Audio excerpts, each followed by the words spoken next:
The Philippines has the longest history of colonialism and foreign rule. The Spanish invaded the country in the 16th century and it was followed by hundreds of years of Spanish rule in the country. Spanish rule ended in 1898 and was followed by American rule till 1946. So we are talking about almost 4 centuries of colonialism. And what does colonialism do? It destroys the native religion, culture, language and way of life. Today, the Filipino people seems like a distinct Western society in Asia, but it wasn't always like that.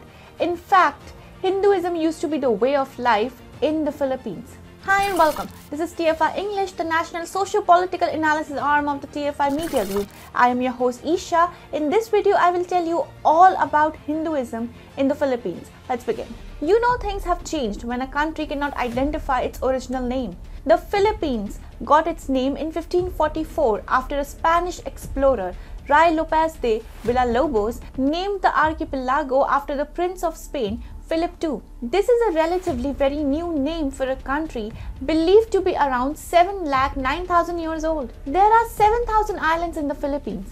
No one knows what they were called before the Spanish invasion, as the colonial powers dismissed the people of the islands as primitive and uncivilized. This is what colonialism did. Not only did the colonialists loot the wealth of the native people, but also destroyed their culture.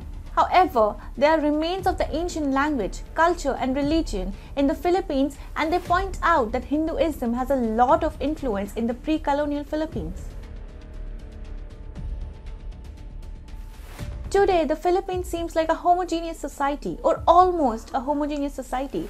The country has a 92.5% Christian population and Roman Catholics comprise over 80% of the total Christian population. This was quite natural, for the Spanish had the reputation of destroying local culture, looting their wealth and massacring local people. Those who converted to the religion of the invading Spaniards, that is Christianity, was spared, and Spanish rule continued for over 300 years in the Philippines. So you can imagine how the Filipino people didn't have any choice. The Spaniards went a step further and tried to delete all archaeological evidences of Filipino history. Hundreds of idols were destroyed across the Philippines while converting the native people to Christianity. And even after decades of fully converting the archipelago, Spanish priests kept discovering idols hidden by secret practitioners. Even till 1773, Spaniards were considering means of stopping the secret practice of the old religion in the Philippines. Most of the idols representing the old Filipino culture have thus got destroyed.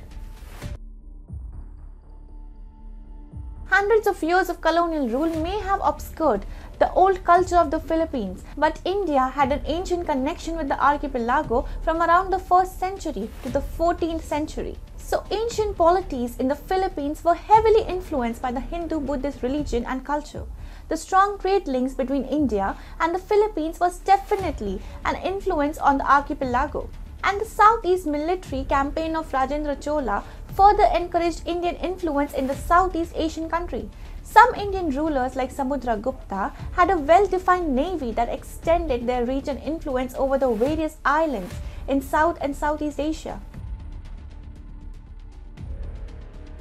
No matter how hard the invading colonial powers tried, they couldn't get rid of the fables, stories, some artifacts, linguistic semblances, and folklore in the local Filipino culture. The influence of Sanskrit in local Filipino languages like Tagalog, Kapampangan, and Cebuano is easily visible. Conscience is called Buddhi in Tagalog and seems to have its roots in the Sanskrit word Bodhi. Similarly, Guru in Tagalog seems to have been derived from Guru in Sanskrit. In fact, the influence of the Sanskrit language in the Philippines is such that sitting Filipino president Rodrigo Duterte even proposed renaming the country as the Republic of Maharlika. The Maharlika has its root in the Sanskrit word Mahardika, which means a man of wealth, knowledge or ability, and is believed to refer to the warrior class of the Tagalog people, much like Kshatriyas in Hinduism. And then 7 artifacts are found in the Philippines which have their roots in Hinduism.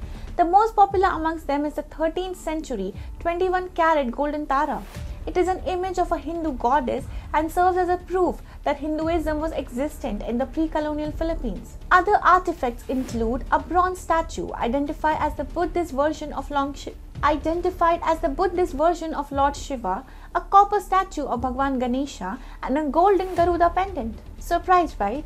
Well, the Philippines still has an affinity for the Hindu epic Ramayana. During the 2017 ASEAN Summit in Manila, Ramahari, a ballet company, represented a musical version of the Ramayana, which reasserts the Hindu roots of the Philippines. The old Filipino culture has been obscured by centuries of colonization, but the strong influence of Hinduism is still visible in the Philippines.